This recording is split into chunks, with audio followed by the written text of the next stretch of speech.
Hello guys, welcome back to my channel. मैं निशा। आज मैं आप लोग के लेके आई हूँ जो लोग भी सीटेट दिसंबर या फिर जनवरी की तैयारी कर रहे हैं, तो उनके लिए पेपर 2 की तैयारी कर रहे हैं। तो उनके लिए मैं एसएसटी की जो भी आपके जो लोग पेपर 2 देते हैं तो उसमें आपकी 60 मार्क्स की एसएसटी पूछी जाती है। तो उसी की मैं तैयारी आपकी प्रिपरेशन करा रही हूँ एनसीईआरटी पढ़ाकर। ठीक है, अगर आपने जो भी आपके एग्जाम में क्वेश्चन पूछे जाते हैं वो सभी एनसीईआरटी से पूछे जाते हैं। इसलिए अभी मैंने आपकी जो भी स्टार्ट की है वो क्लास 6 की हिस्ट्री स्टार्ट की है, जिसमें मैंने 3 चैप्टर आपके कंप्लीट करा दिए हैं और आज मैं लेकर आई हूँ चैप्टर 4। ठीक है, पहले मैं हिस्ट्री कंप्लीट कराऊंगी, फिर आपकी हिस्ट्री है, पॉलिटी है, ज्योग्राफी है, इन तीनों जैसे की क्लास 6 की तैयार करा दूँगी। इसके साथ ही साथ फिर मैं क्लास 7th और 8th की कंप्लीट करा दूँगी। और जो लोग भी पेपर 1 की तैयारी कर रहे हैं तो उसमें ईवीएस की भी मैंने क्लासेस स्टार्ट कर दी हैं। ईवीएस की NCERT class 3rd to 5th। Okay, तो क्लास 3rd की अभी एनसीईआरटी चल रही है और इसके बाद आपकी 4th और 5th की क्लास की। और इसके साथ ही साथ देखिए बेसिक जो लोग पेपर फर्स्ट की तैयारी कर रहे हैं तो उनके लिए एक बात गौर से सुन लीजिए। देखिए इस वीडियो को कंप्लीट देखिएगा, क्योंकि मैं जो भी आप लोगों को मैथ्स पढ़ाऊंगी एनसीईआरटी की तो वो क्लास फर्स्ट से पढ़ाऊंगी। ठीक है, तो फर्स्ट से 5th तक की मैं एनसीईआरटी मैथ्स आपकी कंप्लीट करा दूंगी। देखिए जिनका बेस कमज़ोर है तो उनका भी बेस जो है वो क्या हो जाएगा, आपका अच्छा हो जाएगा। तो आप लोग जब शुरू से पढ़ेंगे तो आपकी एनसीईआरटी आपकी कंप्लीट हो जाएगी और आपको मैथ्स भी अच्छी से आ जाएगी। तो चलिए स्टार्ट करते हैं, हम चैप्टर 4 की तरफ पढ़ते हैं। तो इसमें हमारा जो अध्याय दे रखा है इसमें से हम 3 चैप्टर पढ़ चुके हैं। आज मैं 4th चैप्टर लेके आई हूँ। तो यहाँ पे चैप्टर का नेम हमारा है, क्या नेम है, तो यहाँ पे हमारा जो चैप्टर का नेम है वो आपका है कि क्या बताती हैं हमें किताबें और खबरें। ठीक है, तो हम अपनी बुक्स से पढ़कर कुछ चीज़ें क्या करते हैं, नॉलेज लेते हैं और खबरों से कह रहे हैं कि हमें क्या बताती हैं, किताबें हमें क्या बताती हैं, खबरें हमें क्या बताती हैं। तो इसी के बारे में पढ़ेंगे। देखिए पुस्तकालय में मैरी, तो मेरी जो है वो क्या है, एक लड़की है या फिर लड़का को जो भी है। तो मेरी क्या है, जैसे यहाँ पे कह रहे हैं कि यहाँ पे एक चीज़ पढ़ रहे हैं। देखिए कोई भी हमारी बुक है एनसीईआरटी की तो उसमें किसी गर्ल्स से या फिर बॉयज़ से शुरुआत की गई है बुक की। तो यहाँ पे हम पढ़ेंगे कि पुस्तकालय में मेरी, तो जो पुस्तकालय है उसमें कहते हैं कि जैसे ही घंटी बजी शिक्षक ने छात्रों को अपने साथ आने के लिए कहा। देखिए जैसी घंटी बजती तो यहाँ पे टीचर क्या है, अपने साथ बच्चों को क्या कहता है, आने के लिए कहता है। और सभी बच्चों को कहाँ लेके जाते हैं, एक पुस्तकालय यानी कि लाइब्रेरी में लेकर जाते हैं। तो टीचर जो होते हैं यहाँ पे जो टीचर हैं वो कहाँ लेके जाते हैं, ये एक लाइब्रेरी है तो इसमें सभी बच्चों को लाइब्रेरी में लेकर जाते हैं। तो वहाँ पे क्या कहते हैं, वो लाइब्रेरी जो होती है बहुत ही बड़ी होती है। ठीक है, और वहाँ पे क्या होती है, सभी में किताबें रखी होती, पूरी लाइब्रेरी में क्या होती है, बुक्स रखी होती, एक अलमीरा रखी होती कोने पे। तो वहाँ पर बहुत सारी वहाँ पे क्या रखी होती, बुक्स रखी होती। मैरी जो होती है उसको खोलने को होती है। तो वहाँ पर क्या कहते हैं, वहाँ पे उसके टीचर कहते हैं कि इसमें जो है अलग अलग धर्म की पुस्तकें रखी हैं। तो क्या तुम जानते हो, वेद के बारे में जानते हो। तो वो कहते हैं, बच्चों से कहते हैं कि वेद के बारे में जानते हो। तो मैरी जो है वहाँ पे क्या करती है, सोचने लगती है वेद क्या है, तो वेद क्या है, तो इसके बारे में चलो पता लगाएं। अब हम पढ़ेंगे यहाँ पे क्या पढ़ेंगे, वेदों के बारे में पढ़ेंगे। देखिए दुनिया के प्राचीनतम साहित्यिक स्रोत में एक है। देखिए वेद की बात हो रही तो वेद क्या है, तो वेद का क्या है, एक बहुत ही पुराना प्राचीनतम साहित्यिक स्रोत है। देखिए तुमने वेदों के नाम सुने हैं, ठीक, तो वेद कितने प्रकार के होते हैं, तो आपके वेद जो होते हैं वो कितने प्रकार के होते हैं, 4 प्रकार के होते हैं। कौन कौन से होते हैं, एक तो ऋग्वेद होता है, दूसरा सामवेद होता है, तीसरा आपका यजुर्वेद और अर्थवेद होता है। ठीक है, तो आप क्वेश्चन अगर आ जाए कि वेद कितने प्रकार के होते हैं, तो वेद आपके 4 प्रकार के होते हैं। कौन कौन से होते हैं, ऋग्वेद, सामवेद, यजुर्वेद और अर्थवेद होता है। और सबसे पुराना वेद आपका कौन सा है, तो नंबर 1 पे आ जाएगा, ऋग्वेद आपका सबसे पुराना वेद है। और इसकी जो रचना हुई थी वो 3500 साल पहले हुई थी। अब बात करते हैं कि इसमें जो इम्पोर्टेंट है वो आपका क्या है। तो ऋग्वेद में यहाँ पे एक चीज़ महत्वपूर्ण है। देखिए इसमें 3 देवता महत्वपूर्ण है। तो ऋग्वेद में क्या है, ऋग्वेद क्या है, सबसे प्राचीनतम साहित्यिक स्रोत है। और ऋग्वेद कितने हैं, देखिए वेद कितने हैं, 4 हैं, ऋग्वेद, सामवेद, यजुर्वेद, अर्थवेद है। और इसकी रचना हुई थी 35 साल पहले हुई थी। इसमें 3 देवता हैं, कौन कौन से हैं, ये आपका इंपॉर्टेंट है। तो अग्नि है, इंद्र और सोम है। कभी कभी इसमें क्वेश्चंस पूछ लेते हैं, जैसे कि इंद्र को हटा दिया, अग्नि सोम दे दिया, तीसरा जहाँ पे कोई और दे दिया, तो आपको पहचानना होते हैं कौन है। तो आपको इस पर भी ध्यान रखना होगा, मैं हाईलाइट कर देती हूँ। तो आपका क्या है, अग्नि, इंद्र और सोम, तो ये क्या है, आपके 3 महत्वपूर्ण देवता हैं, किसमें, आपके ऋग्वेद में। इसके बाद आता है अग्नि, आग के देवता हैं। अग्नि जो है वो आग के देवता हैं, इंद्र जो है वो युद्ध के देवता हैं और सोम जो है क्या है, एक पौधा है। अब बात करते हैं, यहाँ पे कह रहे हैं कि वैदिक प्रार्थना हो, तो इसमें आपको एक चीज़ यहाँ पे इम्पॉर्टेंट है, क्या है देखना है कि ऋग्वेद की जो भाषा है वो क्या है, प्राक संस्कृत या फिर वैदिक संस्कृत कहलाती है। तुम स्कूल में कह रहे हैं कि ऋग्वेद की जो लैंग्वेज है, ठीक है, तो इसमें क्या कहलाती है, प्राक संस्कृत या फिर वैदिक संस्कृत कहलाती है। तुम स्कूल में जो संस्कृत पढ़ते हो उससे ये क्या है, भाषा थोड़ी भिन्न है। देखिए जो प्राक संस्कृत है या फिर वैदिक संस्कृत है, जो आप लोग का अपने स्कूल में संस्कृत पढ़ते हैं उससे क्या है, थोड़ी सी भिन्न है, यानी कि अलग है। फिर बात करते हैं संस्कृत और अन्य भाषाएं। देखिए संस्कृत और अलग अलग लैंग्वेजेस होती हैं, हिंदी इंग्लिश होती है, तो यहाँ पे कह रहे हैं संस्कृत। तो संस्कृत भाषा जो है वो भारोपीय भाषा परिवार का, जो संस्कृत लैंग्वेज है वो किसका है, भारोपीय भाषा परिवार का हिस्सा है। भारत की कई भाषाएं, देखिए भारत में कई भाषाएं कौन कौन सी बोली जाती हैं, जैसे असमिया है, गुजराती है, हिंदी, कश्मीरी और सिंधी। एशियाई भाषाएं जैसे हमारी क्या है, एशियाई भाषाओं में आ जाएगा फारसी, यूरोपीय, बहुत सारी भाषाएं हैं। और अंग्रेज़ी भाषाएं फ्रांसीसी है आपका, यूनानी, जर्मन, यूनानी, इतालवी, तो ये सभी भाषाएं आपकी दे रखी हैं। अगर उदाहरण के लिए कि मात्र जो है संस्कृत, माँ हिंदी और मदर अंग्रेज़ी में कहते हैं। देखिए मात्र को ये संस्कृत में, माँ को हम क्या बोलेंगे, मात्र बोलेंगे संस्कृत में, माँ जो है वो क्या बोलेंगे, हिंदी में बोलेंगे, और मदर को क्या बोलेंगे हम अंग्रेज़ी में, माँ को मदर बोलेंगे।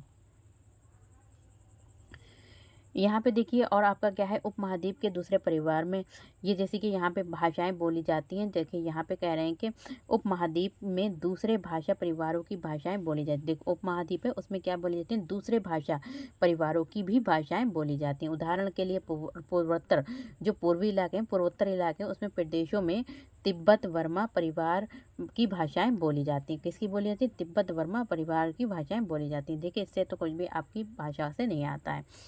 फिर अब बात करते हैं कि हम जिन किताबों को पढ़ते हैं वे लिखी और छापी गई हैं। तो देखिए आप ये बुक्स को पढ़ रहे हैं तो ये लिखी हुई हैं और छपी हुई हैं। ऋग्वेद का उच्चारण किया जाता था और श्रवण किया जाता था। तो ऋग्वेद को क्या कहा जाता था, पढ़ा जाता था, श्रवण मतलब सुना जाता था। तो पढ़ा जाता था, श्रवण किया जाता था, ना कि पढ़ा जाता था। तो ऋग्वेद का क्या किया जाता, उच्चारण किया जाता था, उच्चारण किया जाता था। दूसरे लोग उच्चारित करते थे और दूसरे लोग क्या करते थे, सुनते थे, ना कि पढ़ा जाता था, कोई पढ़ता नहीं था। रचना के कई सदियों बाद इसे पहली बार लिखा गया। फिर जैसे कि ऋग्वेद लिखा नहीं गया था, इसे छापने का काम तो मुश्किल से 200 साल पहले हुआ। देखो जो ऋग्वेद छापा गया है तो वो क्या हुआ, 200 साल पहले हुआ है। तो ऋग्वेद कब छपा, आपका 200 साल पहले हुआ। इतिहासकार ऋग्वेद का अध्ययन कैसे करते थे। देखिए जो इतिहासकार थे, इतिहासकार किसे कहते हैं, जो हिस्ट्री का अध्ययन करते हैं, ठीक है, तो उन्हें इतिहासकार कहते हैं। तो इतिहासकार पुरातत्व वेदताओं की तरह ही अतीत के बारे में जानकारी इकट्ठा करते थे। तो इतिहासकार भी क्या करते थे, वो अतीत के बारे में, यानी कि जो पहले की चीज़ें थी, जो हमारे पास्ट में गुजरी हुई चीज़ें हैं, उनके बारे में जानकारी क्या करते थे, कलेक्ट करते थे, इकट्ठा करते थे। तो वो कौन होते थे, इतिहासकार होते थे। ये भी कैसे होते थे, पुरातत्वविदों की तरह होते थे। जिस तरीके से वो लोग पुरातत्वविद के बारे में पढ़ चुके हैं, जैसे कि वो लोग जो थे पता लगाते थे, कई चीज़ें मिल जाती थी उन्हें, तो उन चीज़ों से पता लगाते थे कि कौन कहाँ पे रहता होएगा, कैसी चीज़ें खाता होएगा, कैसा रहते होंगे, क्या पहनते होंगे। तो ये सब पुरातत्वविद करते थे। ठीक इसी तरीके से जो इतिहासकार होते हैं तो वो भी क्या करते हैं, अतीत के बारे में जानकारी इकट्ठा करते हैं। लेकिन भौतिक अवशेषों के अलावा वे लिखित स्रोतों का भी उपयोग करते हैं। जो इतिहासकार हैं वो चीज़ों पे नहीं बल्कि लिखित स्रोतों का उपयोग करते थे, वो लिखी हुई चीज़ों को पढ़ते थे। चलो देखते हैं कि ऋग्वेद का अध्ययन कैसे करते हैं। तो हम देखते हैं कि ऋग्वेद का अध्ययन कैसे करते हैं। ऋग्वेद के कुछ सूक्त वार्तालाप के रूप में हैं। विश्वामित्र नामक ऋषि और देवियों के रूप में पूजित दो नदियों व्यास और सतलुज के बीच ये संवाद एक ऐसे सूक्त। तो यहाँ पे आपको ये याद रखना है, व्यास और सतलुज के बीच में ये संवाद एक ऐसे ही सूक्त का अंश है। फिर बात करते हैं इन दोनों नदियों का मानचित्र मानचित्र 1 और पृष्ठ 2 में खोजें तथा फिर से पढ़ें। ठीक है, जो हम पहले चैप्टरों में पढ़ चुके हैं। देखिए यहाँ पे क्या है, आपकी क्या है, ये आपकी यहाँ पे पांडुलिपि है ऋग्वेद की। तो ऋग्वेद की जो पांडुलिपि है, जो मतलब कहाँ पे लिखी थी, भोजपत्र पे। तो पांडुलिपि का एक पन्ना है। भूर्ज वृक्ष की छाल पर लिखी ये पांडुलिपि कश्मीर में पाई गई थी। तो देखिए ये जो पांडुलिपि है वो आपकी कहाँ पाई गई थी, तो ये जो भोज पूर्व के पत्तों पर मतलब छाल पर लिखी गई, और ये जो पाई गई है वो आपकी कहाँ पाई गई है। देखिए ये जो पाई गई है वो आपकी कश्मीर में पाई गई है। लगभग 150 वर्ष पहले ऋग्वेद वेद को सबसे पहली बार छापने के लिए इसका उपयोग किया गया था। इसी पांडुलिपि को देखकर अंग्रेजी अनुवाद तैयार हुआ। तो इस पांडुलिपि को देखकर क्या हुआ, इसका अंग्रेजी में अनुवाद किया गया है।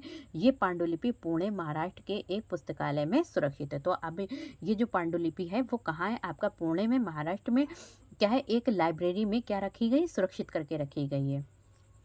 तो ये जो आपकी मिली थी वो पांडुलिपि कहाँ मिली थी, आपकी जो पांडुलिपि मिली थी, ऋग्वेद की जो पांडुलिपि मिली थी वो आपके कश्मीर में मिली थी पहले, और अब जो है वो आपकी कहाँ है, पुस्तकालय, महाराष्ट्र के एक पुस्तकालय में सुरक्षित है। विश्वामित्र और नदियाँ, ठीक है, तो यहाँ पे विश्वामित्र पे है नदियाँ दे रखी, विश्वामित्र नदियाँ। तो हे नदी अपने बछड़ों को चाटती हुई, तो इसके बारे में से आपका कोई भी क्वेश्चन नहीं आता है। तो अब हम नीचे पढ़ते हैं, देखें यहाँ पे क्या देखा है। तो मवेशी, घोड़े और रथ, तो मवेशी, घोड़े और रथ के बारे में पढ़ेंगे। तो ऋग्वेद में, जो हम ऋग्वेद में क्या पढ़ते हैं, ठीक है, तो ऋग्वेद में क्या लिखा है, तो मवेशी, बच्चे, खासकर पुत्रों और घोड़ों की प्राप्ति की अनेक प्रार्थनाएं हैं। तो ऋग्वेद में आपको क्या मिलेगा, मवेशियों, बच्चों और घोड़ों की प्राप्ति के लिए अनेक प्रार्थनाएं मिलेंगी।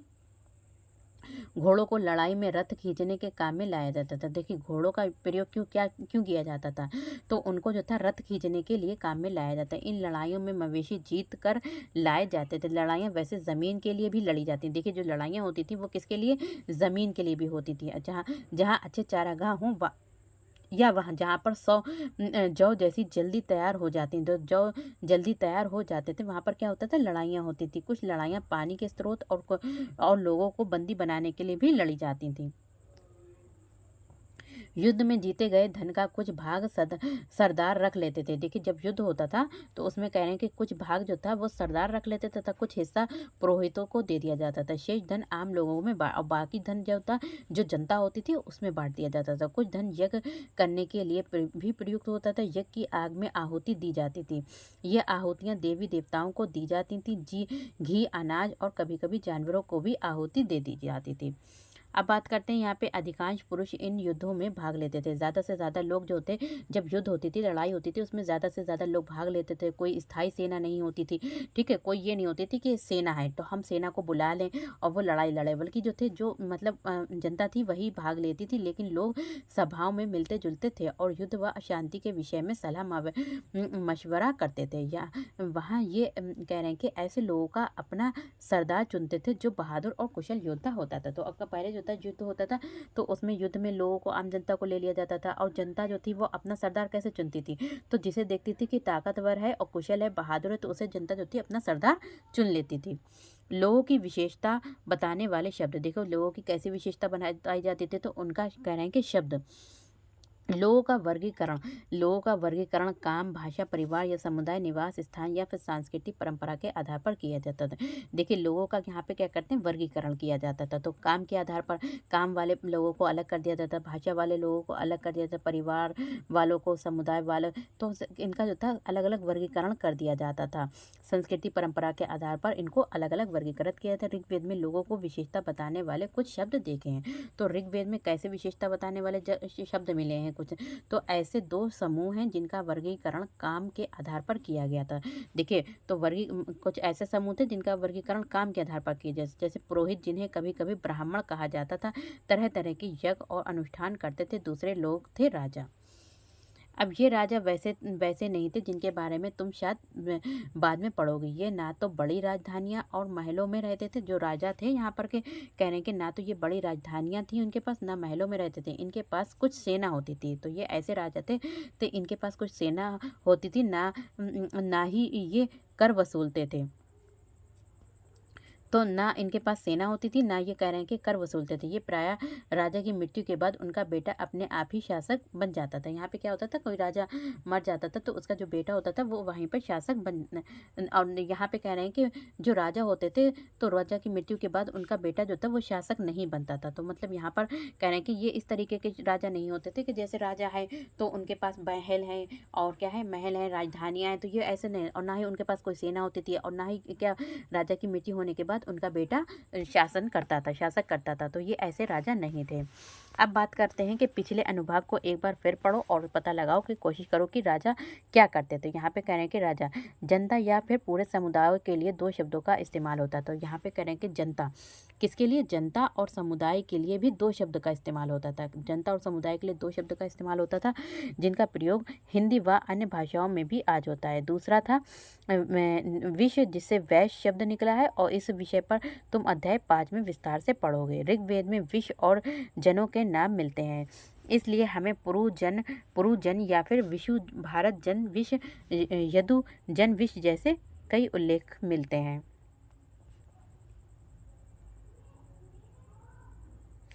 बाकी इसमें हमने यहाँ पर देखिए एक ये है कि जिस युग में उपमहाद्वीप के उत्तर पश्चिम में ऋग्वेद की रचना हो रही है, उसी समय दूसरी जगहों पर एक अलग तरह का विकास हो रहा था। देखो वहाँ पर क्या हो रहा था।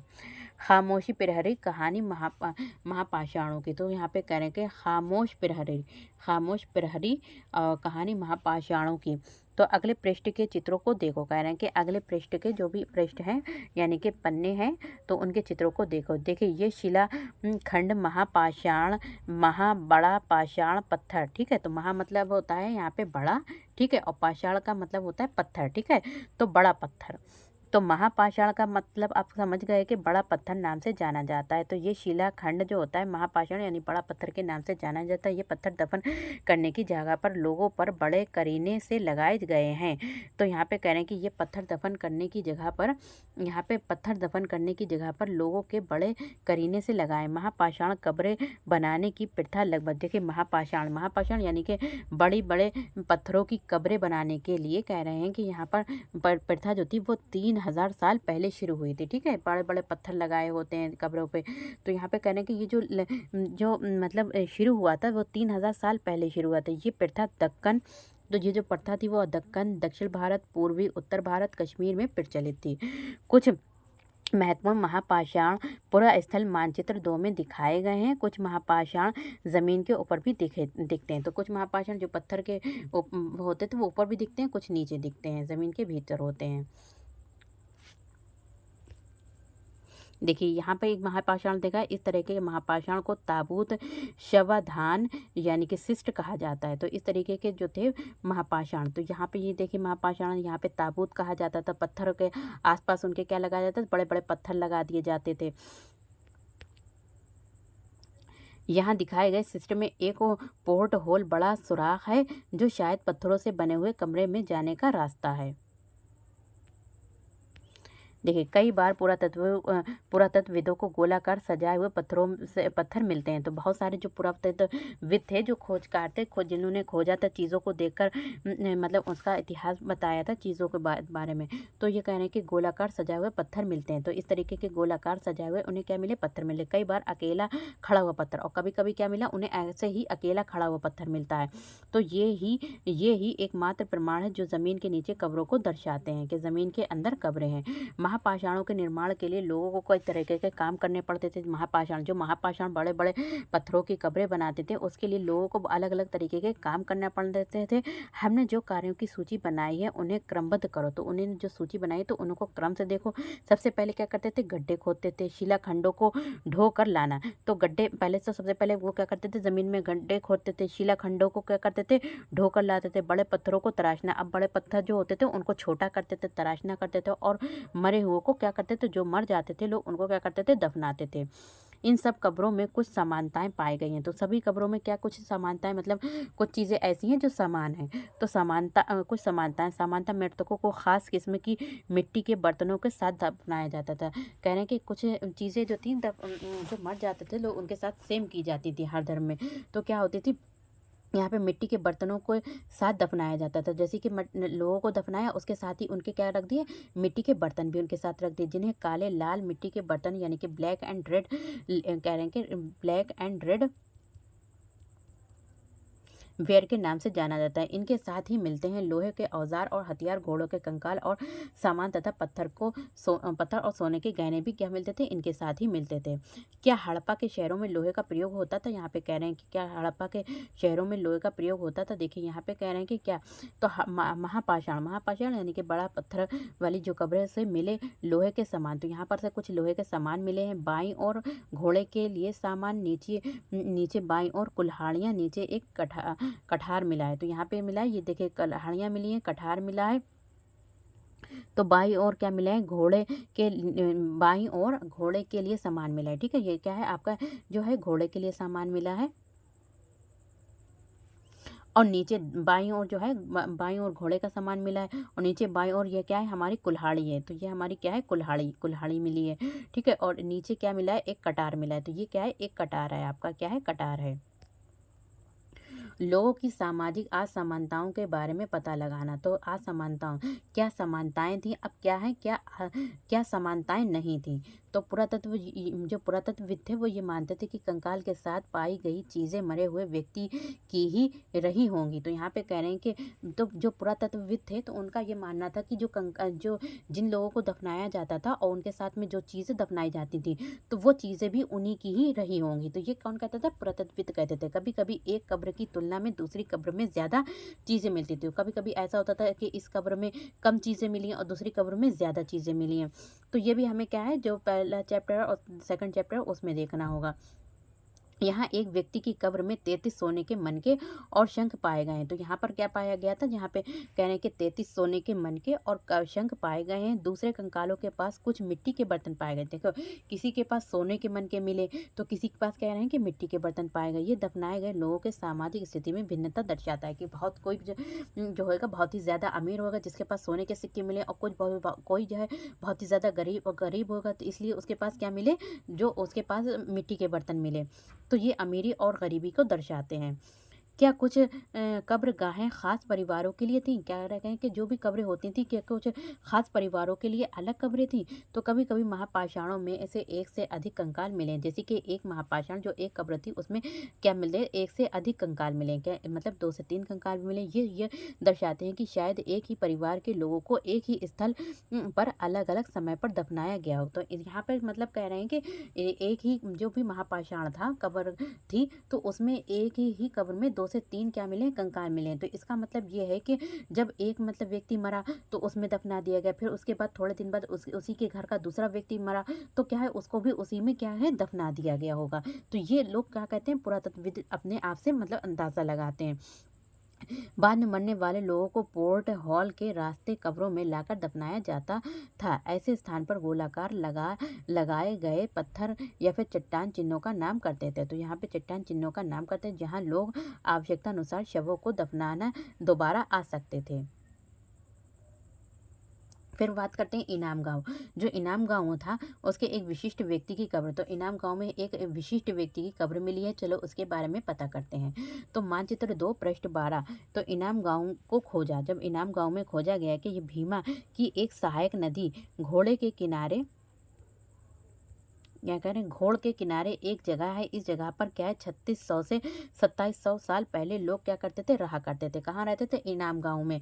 तो इनाम गांव में एक ऐसी जगह है जहाँ पर लोग क्या रहते थे, 36 साल से 27 साल पहले लोग रहा करते थे। यहाँ वयस्क लोगों को प्रायः गड्ढे में सीधा लिटाकर दफनाया जाता। तो यहाँ पे कह रहे हैं कि जो वयस्क लोग होते थे उन्हें क्या करते थे, गड्ढे में सीधा जो था क्या लिटाकर क्या कर दिया जाता था, उनके ऊपर मिट्टी मतलब दफना दिया जाता था। और उनका सिर जो था वो क्या कर दिया जाता, उत्तर की दिशा में, यानी कि सिर जो था उनका उत्तर की दिशा में होता था।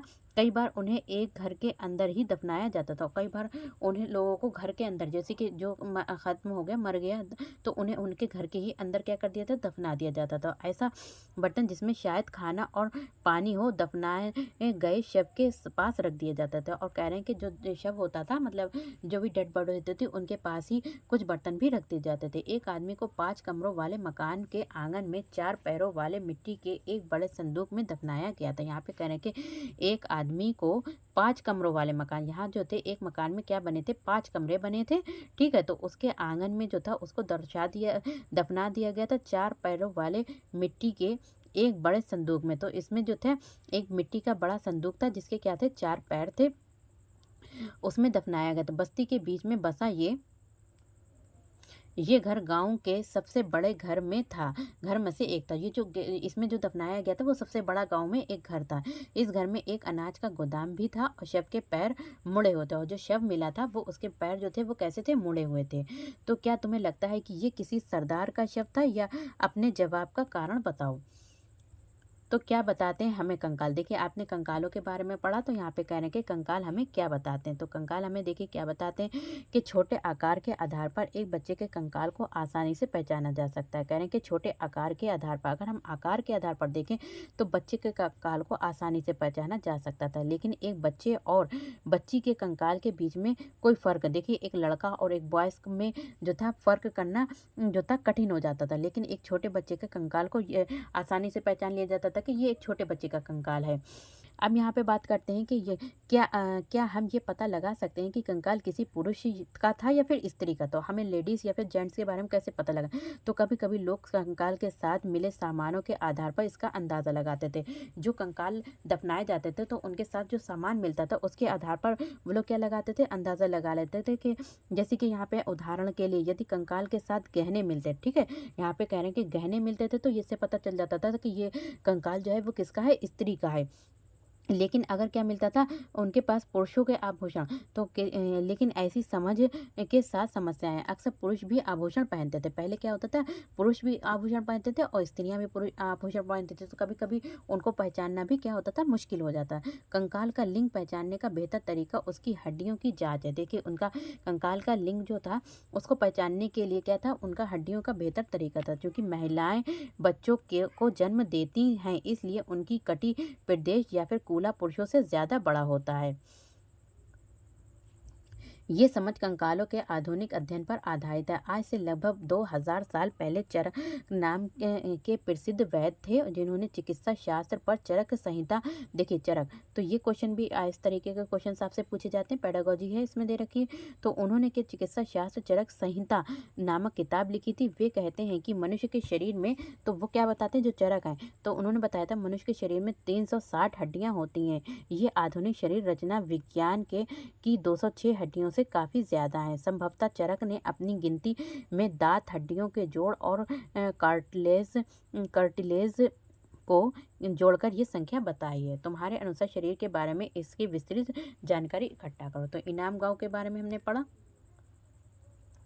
अब इनाम गाँव के लोगों के काम धंधे क्या थे? देखिए, जो इनाम गाँव में लोग रहते थे उनके काम धंधे क्या थे, वो लोग क्या काम करते थे? तो इनाम गाँव में पुरातत्वविदों को गेहूँ, जौ, चावल, दाल, बाजरा, मटर और तिल के बीज मिले हैं। तो इनाम गाँव से क्या मिला, जो पुरातत्वविदों ने जिन्होंने खोज की थी, तो उन्हें क्या मिला, गेहूँ के, चावल, दाल, जौ, बाजरा, मटर आदि के क्या मिले, बीज मिले। तो इससे पता चल जाता है कि वहाँ के लोग क्या करते थे, वहीं खेती करते हैं। तो कई जानवरों की हड्डियाँ भी मिली हैं, साथ में कई हड्डियाँ पर काटने के निशान से ये अंदाज़ा होता है कि लोग इन्हें खाते होंगे। तो हड्डियों पर क्या है, कटे हुए निशान मिले, तो इससे पता चलता है कि लोग हड्डियां खाते होंगे। गाय, भैंस, बकरी, भेड़, घोड़ा आदि ये सभी क्या थे, चितकबरा हिरण।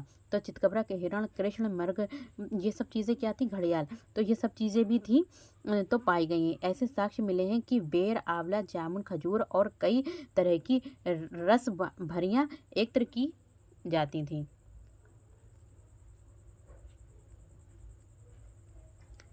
तो यहाँ पर देखिए क्या है, इस प्रमाण के आधार पर इनाम गांव के लोगों के काम धंधे एक सूची बनाओ। तो काम धंधे की सूची बनाओ। तो यहाँ पे कल्पना करना है। देखिए, तुम 300 वर्ष पहले इनाम गांव में रहती हो। पिछली रात सरदार की मृत्यु हो गई।